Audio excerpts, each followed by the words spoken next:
This episode is about celebrity obsession. The kind of obsession that has been known to turn ordinary people into monsters. Blood hit her. She's just screaming. Why? Why? She's screaming. She's just straight screaming. Why? Why?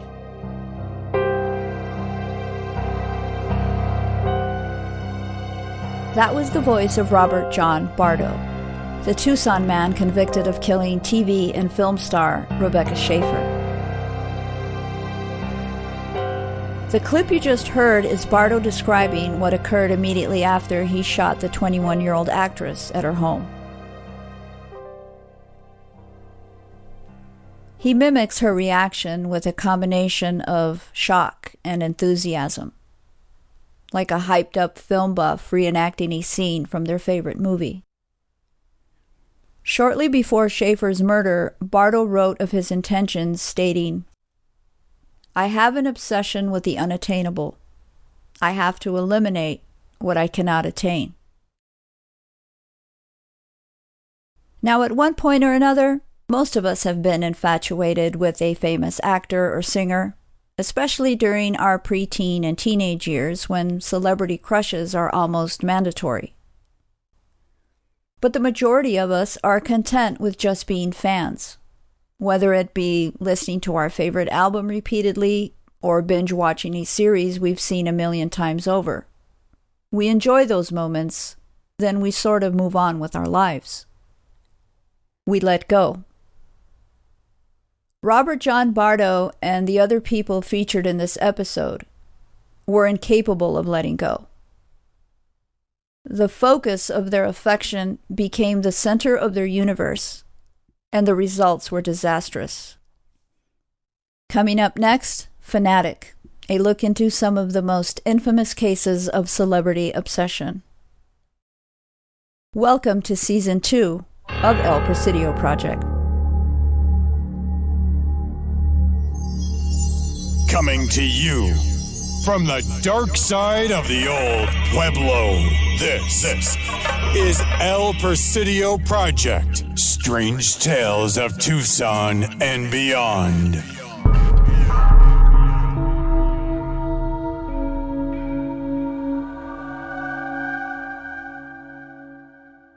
A judge admitted into evidence a confession. In it, an obsessed fan, a middle-aged woman, told how she came to kill the glamorous young object of her fascination, a young girl called Selena. Tejano music superstar, Selena Quintanilla Perez, was shot and killed by a woman who claimed to be her biggest fan. Yolanda Saldivar currently sits in a Texas prison, serving a life sentence for the murder of the Grammy Award-winning singer she allegedly loved. Saldivar once served as founder and president of Selena's fan club, and even managed the young singer's boutique business. But after suspicions of embezzlement surfaced, Saldivar was terminated and banned from having any contact with Selena. Facing potential legal trouble and the possibility of losing her place in Selena's life, Saldivar went off the deep end and eventually purchased a weapon, a .38 revolver. On March 31st, 1995, under the pretext of turning over financial records, she convinced Selena to meet her at a Corpus Christi hotel room. A heated discussion was had. Selena turned to leave, and that's when Saldivar fired her weapon. The bullet entered Selena's back, severing an artery. She died later that day at the age of 23.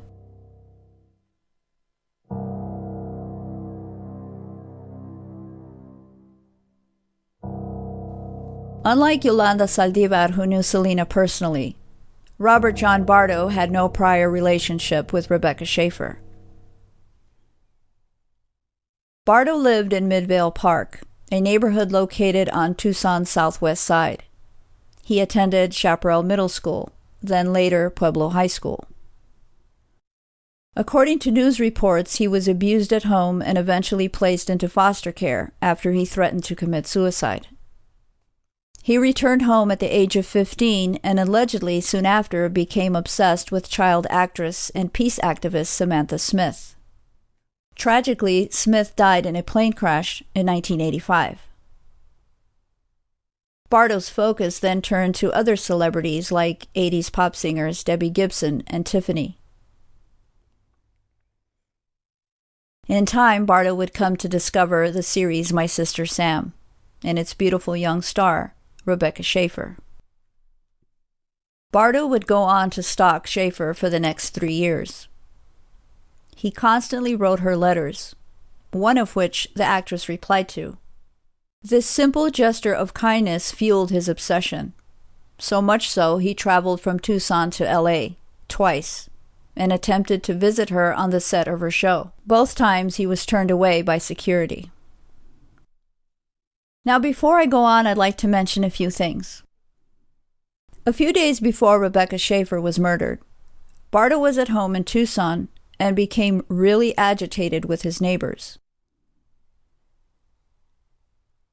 According to the news article published in the Arizona Daily Star, Bardo crashed a 15-year-old girl's birthday party and threatened to come back with a gun if they didn't turn down the music. Was the gun he spoke of the same one he used to kill Rebecca Schaeffer? And why wasn't he investigated further for making that sort of threat? Now, don't get me wrong, I'm certainly not blaming TPD for Schaeffer's death. This guy was clearly very disturbed and very determined to carry out his crime. But I can't help to think maybe things would have turned out differently had his threat been taken more seriously. Also, Bardo wasn't just fixated on singers and actresses. From what I've read, he was also interested in other celebrity stalkers. He was inspired by them.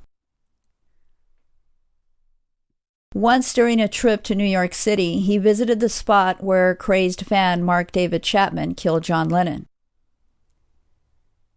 Although Bardo would deny it later and dismiss it as pure coincidence, during Schaeffer's murder investigation, a copy of J.D. Salinger's novel, The Catcher in the Rye, was found at the crime scene. Now, it's a well-known fact Chapman was carrying a copy of that same novel with him when he assassinated Lennon on that infamous December night in 1980. To say Bardo was paying some sort of sick tribute to Chapman might be speculative, but it's quite possible being as how Bardo was well-versed on the details of the crimes committed by other celebrity stalkers, including the likes of John Hinckley Jr. and Arthur Richard Jackson. John Hinckley Jr., of course, was known for stalking actress Jodie Foster. His obsession began when he saw the then 14-year-old actress in the film Taxi Driver. Who is this? Oh no, who is this?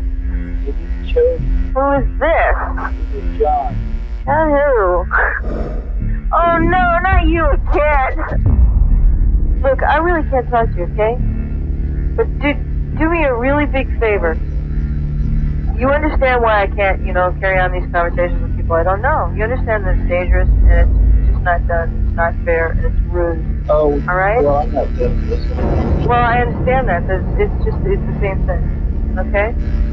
So you just don't ever want to be calm? No. It's been really nice talking to you. After numerous failed attempts to develop a relationship with Foster, Hinckley decided the only way he could get her attention would be to make a name for himself in the worst possible way ever.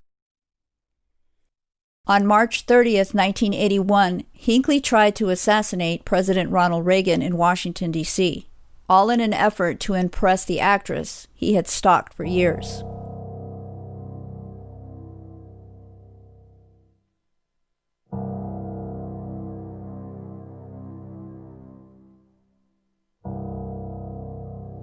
Now, the story of Arthur Richard Jackson has more of a direct connection to Rebecca Schaeffer's death. Bardo and Jackson's crimes will forever be linked together. Actress Teresa Saldana, known for her roles in the films Defiance and Raging Bull, was standing in front of her West Hollywood home when 46-year-old Jackson viciously attacked her in March of 1982. A delivery man who witnessed the scene was able to restrain Jackson until police arrived, but the damage had already been done. Saldana was stabbed an estimated 10 times. Amazingly, she survived the attack. But the question on everyone's mind was, how did this obsessed lunatic know where Saldana lived? Arthur Richard Jackson went to great lengths to acquire Saldana's home address. He hired a private investigator, who eventually got a hold of Saldana's mom's private phone number. Jackson then called the number and posed as an employee of director Martin Scorsese. And during their conversation, he asked for Saldana's home address in order to contact her about a film role. Her mother, having no idea she was speaking to an obsessed and deranged fan, provided the address. The scandalous attack was reported by the news media all across the country. Robert John Bardo read about the attempt on Teresa Saldana's life in an article published by People magazine. At some point, Bardo figured out the only way he would be able to meet Schaeffer face-to-face would be to do what Arthur Richard Jackson did, hire a private investigator. So he did. Bardo obtained Rebecca Schaeffer's address from a private investigator in Tucson who was able to locate the actress's residence via California's DMV records. Armed with a .357, Bardo hopped on a bus to L.A.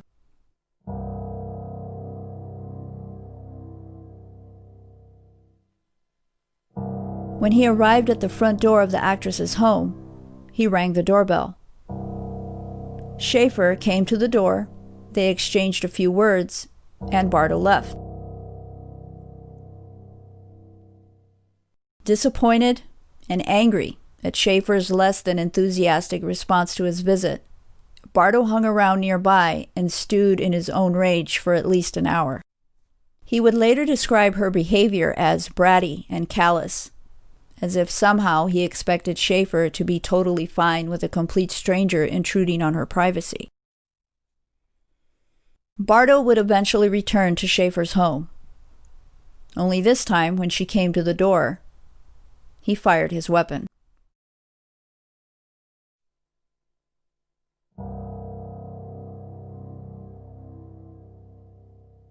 Rebecca Schaeffer died from a single gunshot wound to the chest on July 18, 1989.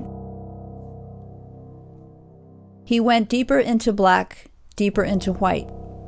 He could see the stars shine like nails in the night. He felt the healing, healing hands of love, like the stars shiny, shiny from above.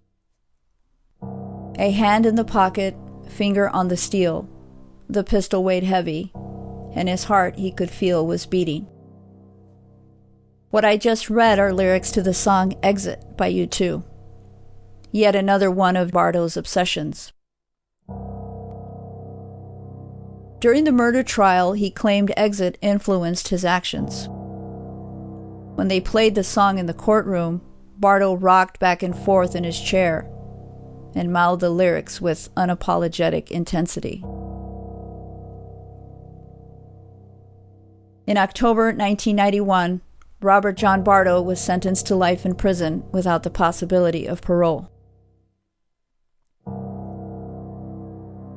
As a native Tucsonan, the case of Robert John Bardo will unfortunately be something I'll always remember from my childhood. I was in the 8th grade when this happened, and I was completely horrified by it. I didn't understand how or why some guy from Midvale Park would go all the way to Hollywood just to kill the sweet and funny young girl I used to watch on TV.